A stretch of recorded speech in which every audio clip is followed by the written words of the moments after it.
என் அன்பு குழந்தையே, நீ இத்தனை நாட்கள் காத்திருந்து ஏங்கிக் கொண்டிருந்தாய் அல்லவா?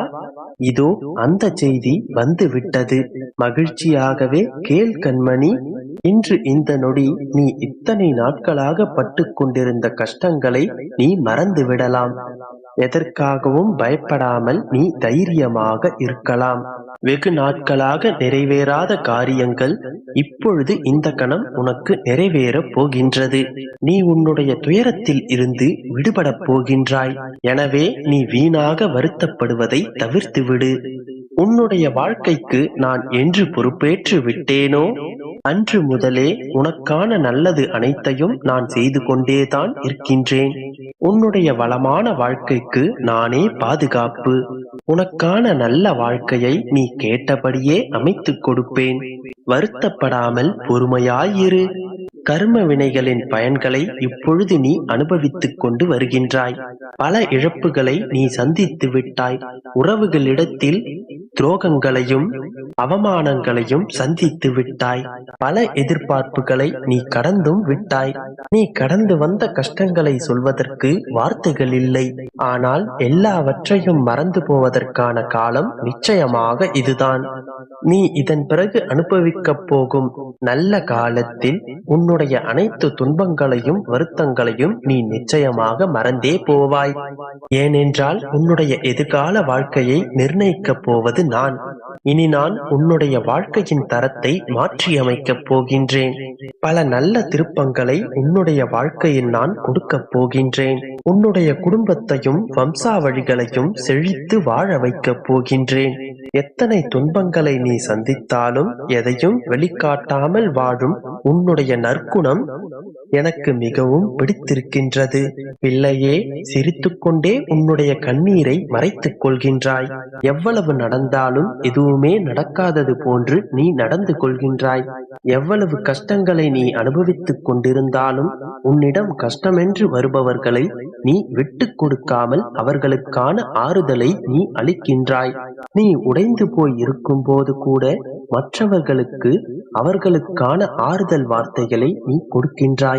எப்பேற்பட்ட குணம் குழந்தையே உனக்கு! இந்த ஒரு குணத்திற்காகவே நான் உனக்கு நன்மைகளை அள்ளித்தரப் போகின்றேன். உனக்கான கால நேரம் வரும்பொழுது நீ செய்த இத்தனை நல்ல காரியங்களுக்குமான சந்தோஷத்தை நீ நிச்சயம் அனுபவிப்பாய். உன்னை பாதுகாத்து கரை சேர்ப்பது என்னுடைய பொறுப்பு என் செல்லமே. நீ கவலைப்படாமல் தைரியமாயிரு. உன்னுடைய அருகில் உன்னுடைய அப்பன் பெருமாள் இருக்க உனக்கு என்ன கவலை? எது நினைத்தும் கலங்காமல் தைரியமாய் இரு. அனைத்தையும் நான் பார்த்துக் கொள்கின்றேன். நம்பிக்கையோடு இரு, நல்லதே நடக்கும். என் அன்பு குழந்தையே, நீ பாக்கியசாலி. இந்த அற்புதமான நன்னாளில் நீ வேண்டியது உனக்காக வந்துள்ளது. விரைந்து வந்து நிறைவாக பெற்றுக்கொள். இன்று முதலே நிறைவான வாழ்வை நித்தியமாக நீ வாழப் போகின்றாய். இப்போது இந்த நொடி துயரத்தை தருவது எப்போதும் உன்னுடைய நிலை அல்ல. உனது தன்னம்பிக்கை குறைந்த தன்மை, அதாவது அவநம்பிக்கை என்று தெரிந்து கொள். உன்னால் இங்கு அனைத்தும் முடியும். உன்னால் முடியாதது என்று எதுவும் இல்லை. சோதனைகளை தரும் இறைவன் கூட அதை உன்னால் தாங்க முடியுமா? உன்னால் எதிர்கொள்ள முடியுமா? வென்று விடுவாயா என்று பார்த்துத்தான் தருகின்றான். உன்னால் முடியாத விஷயங்களை, உன்னால் தாங்கிக் கொள்ள முடியாத வேதனைகளை இறைவன் ஒரு நாளும் உனக்கு தருவதில்லை. நீதான் உன்னால் முடியாது என்று சோர்ந்து போய் உட்கார்ந்திருக்கின்றாய். உயிர் போனாலும் தானாக போகட்டும். இருக்கும் வரை தொடர்ந்து போராடு. தோற்றுக்கொண்டு தொய்ந்து விடாதே. கோழையாக அழுது புலம்பாதே.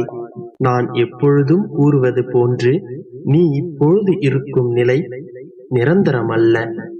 இந்த மனித வாழ்வில் சுவாரஸ்யமான ஒரு விஷயம் நடக்கும். ஒரு நாள் நடந்த நிகழ்வு மற்றொரு முறை நடக்காது. நடந்து போனது கடந்து போனவை தான். அப்படித்தான் நீ சந்திக்கும் இந்த துக்கமும் துயரமும். ஒருமுறை இதை நீ கடந்து போய்விட்டால் மறுமுறை இதை நீ சந்திக்க மாட்டாய். உன் வாழ்க்கையில் இந்த ஒரு முறை மட்டுமே இப்படியான கடினமான பாதையை நீ கடந்து செல்ல வேண்டும். அதிலும் நடுப்பாதை வரை நீ தாண்டிவிட்டாய் என் கண்மணியே. இன்னும் கொஞ்ச நேரம், கொஞ்ச தூரம் மட்டும்தான். உன் சுமைகளை இறக்கி வைக்க இன்னும் கொஞ்ச அவகாசம்தான் இருக்கின்றது. அதற்குள் அவசரப்பட்டு விட்டு கொடுத்து விடாதே. எத்தனை துன்பங்களை நீ சந்தித்தாலும் நீயும் பாக்கியசாலியே. எப்படியென்றால், சோதனைகளை சகித்துக் கொள்பவன் பாக்கியசாலிதான். ஏனென்றால் சோதனை காலத்தில் நான் அவனோடு நிறைந்திருப்பேன். பிரச்சனைகளை எதிர்கொண்டு போராட தயாராகுபவன் பாக்கியவான். யுத்த களத்தில் அவன் சார்பாக நானே நிற்பேன்.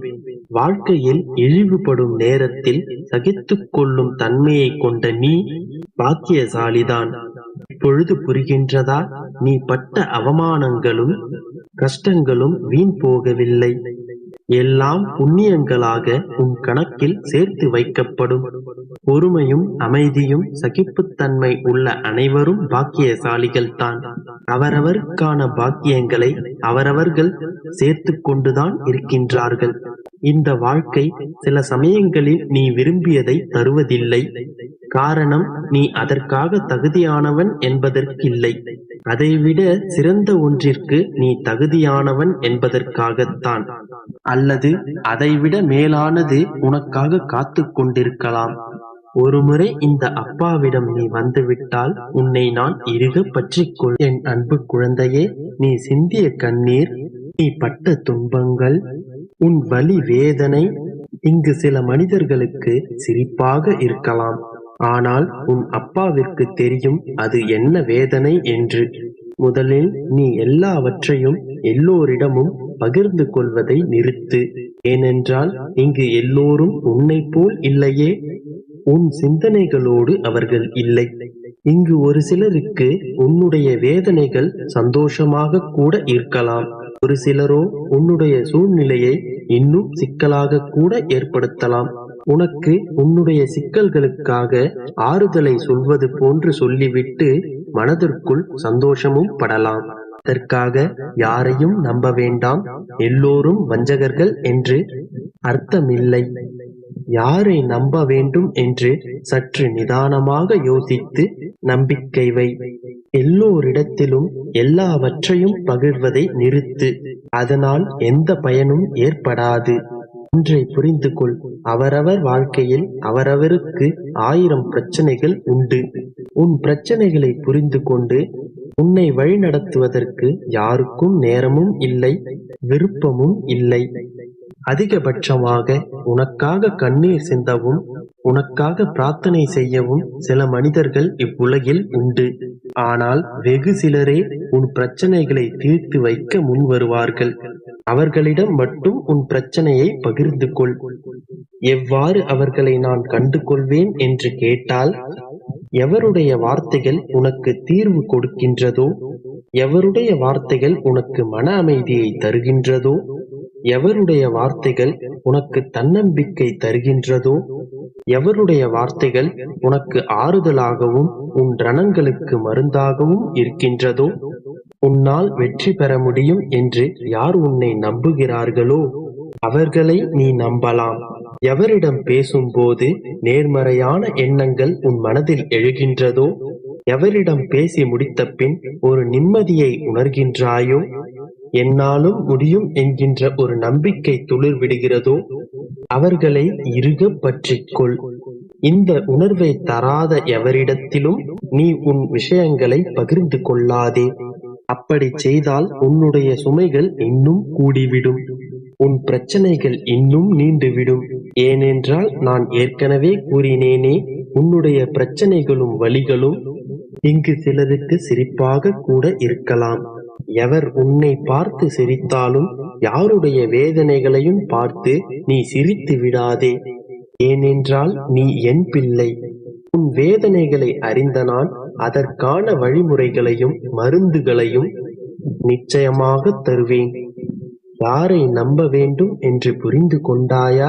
உன் பிரச்சனைகள் விரைவில்